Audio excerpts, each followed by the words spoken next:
Decided since I was near the library, I would go. I have my change purse. There's a reason why. Moving pictures. Hello there, moving pictures.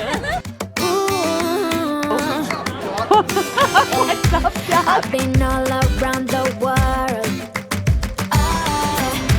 Every city, every place. Always been a restless girl. I hadn't been here in a while. But that is our main entrance. Looks like they're doing some construction. Library is open temporary. I'm glad I'm like here to document this. Never went through this door. I think it might lead to the auditorium. Yep, led to the auditorium. Brought my bag, but I'm not here to check out books. Well, that's odd. You can't even get to like the bathrooms. But anyway, they have these 2 bookshelves for books that are 25 cents each. And every now and then, I like to check it out. That's why I have my change purse.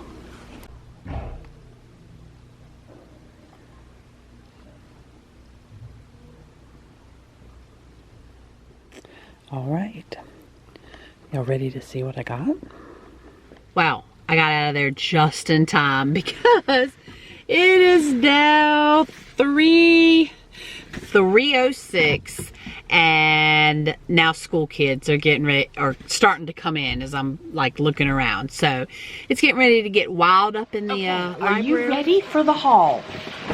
It is a different day. I did not have time to do the haul for you guys on the day that I actually went to the library. And that's a good thing. One of the books I got was Strapless by Deborah Davis. It is John Singer Sargent and the Fall of Madam X. Now, if you don't know who John Singer Sargent is, he is a famous portrait artist back in the Gilded Age. So people with elevated status, lots of money, would hire him to paint their portraits. Now, there's this famous portrait that he painted, and originally, you can see really closely, there's a strap right here on her dress. And actually, this isn't even like the right one at all. Like, I don't know what they did to this. But anyway, so he originally painted it with the second strap hanging off her shoulder.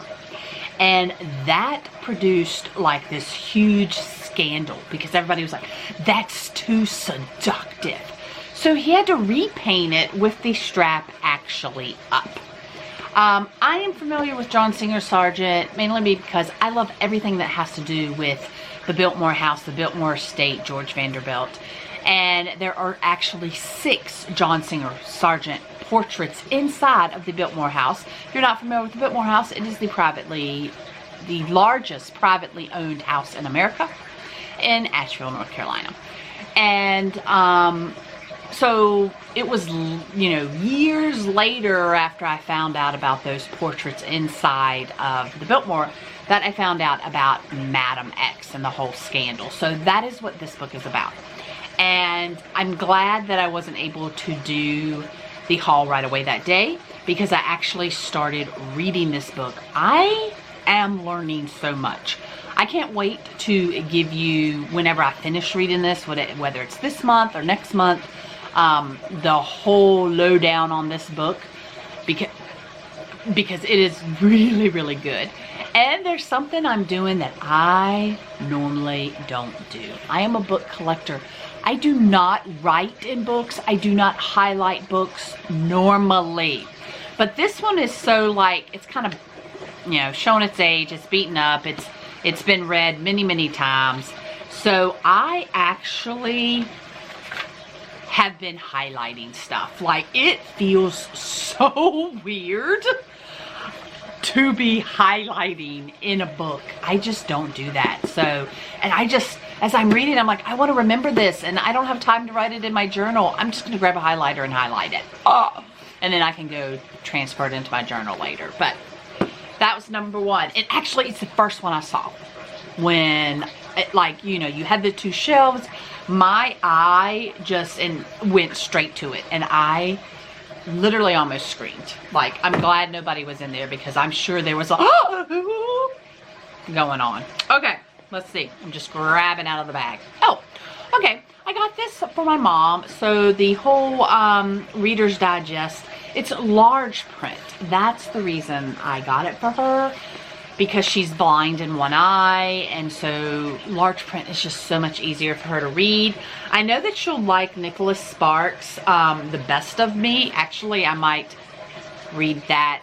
You know what I might do? I might read that first, and then, because it's already used, I'm going to tell her where I gave it from. It'll be, and actually somebody wrote in here, August 2013. Oh, cool. Anyway, so I'll probably add it in with her Mother's Day gift.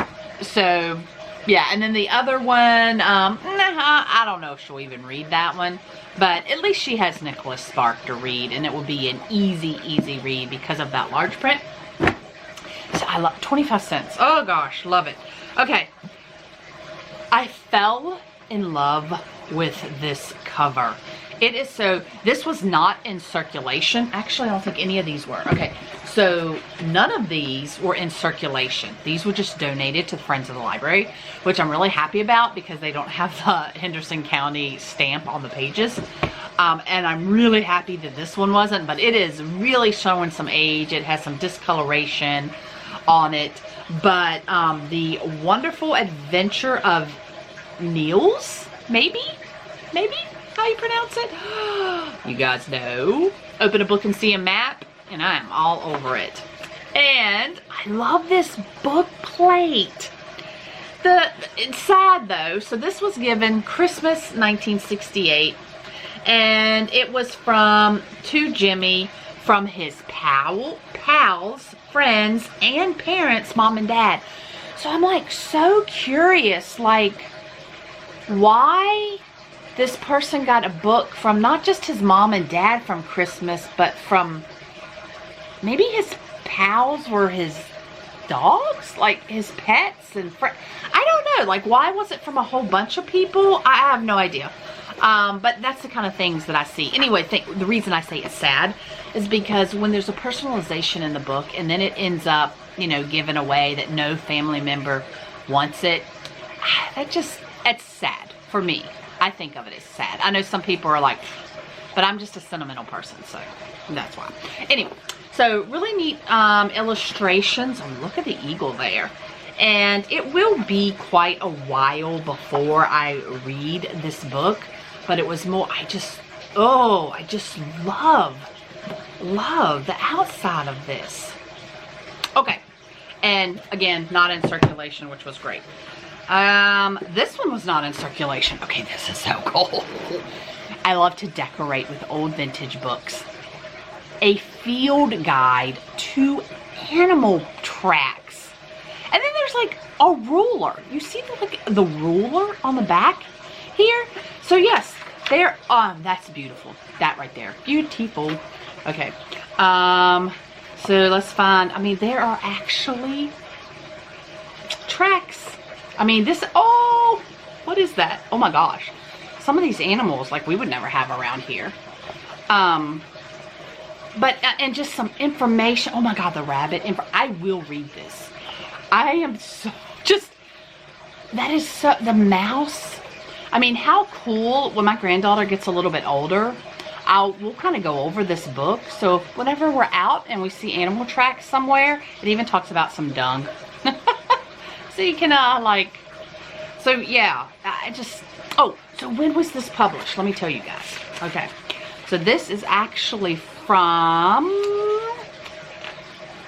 this is the Riverside Press, Cambridge, 1954. This is the 6th printing, printed in the USA. The field guide is based almost entirely on my own field observations and the collection of plaster cast and other material that has been assembled since 1921.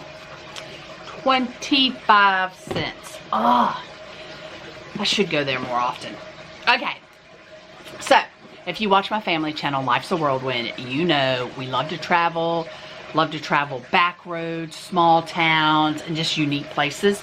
Sacred Places, North America, 108 destinations. This is the second edition. Now this was in circulation. A D for discard. I'm sorry, book. You were discarded. But that's okay. I chose you. This was 2008. So, Hot Springs. Oh, they're done by each state. What is that? Where is that? So Canada's included. Okay, what I was looking at was this. So Canada is included. Ooh, the South. Got a couple maps in here. I really look forward this, like drawings. I really look forward to reading this. Georgia, Kentucky. Hey, you know what? Okay, I'm in North Carolina. What have they got for North Carolina? Pilot Mountain is one of them. What else have they got in North Carolina? I'm just curious. Cherokee Indians. Oh, that's all they're listing was Pilot Mountain. Tennessee, they list Graceland. Okay, there's a teddy bear on a chair. Okay, so this will probably be a summer read for me. And subscribe to my family channel, because Life's a Whirlwind, because you never know where we're going to go next. All right, what else have we got? Great Horse Racing Mysteries, True Tales from the Track. This was also not in circulation. This was, I like this list, Benjamin Franklin Award. It's interesting that it was stuck here and not on the cover. Ooh. I like the academic look to the actual cover of the book. And did arsonists set fire to Hawthorne Racecourse after a betting scam went bad? Was the great stallion Shergar maybe, killed by the IRA? Or is he living somewhere in Ireland? Whoa, okay. And this was published in 2000 and 2001. So, mystery book, which will be perfect for Mystery May.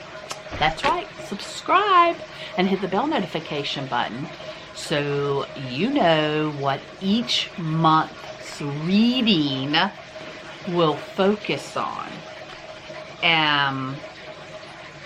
And I'm not going to read that. I am not a fan of paperback, like these small, mass production paperbacks at all.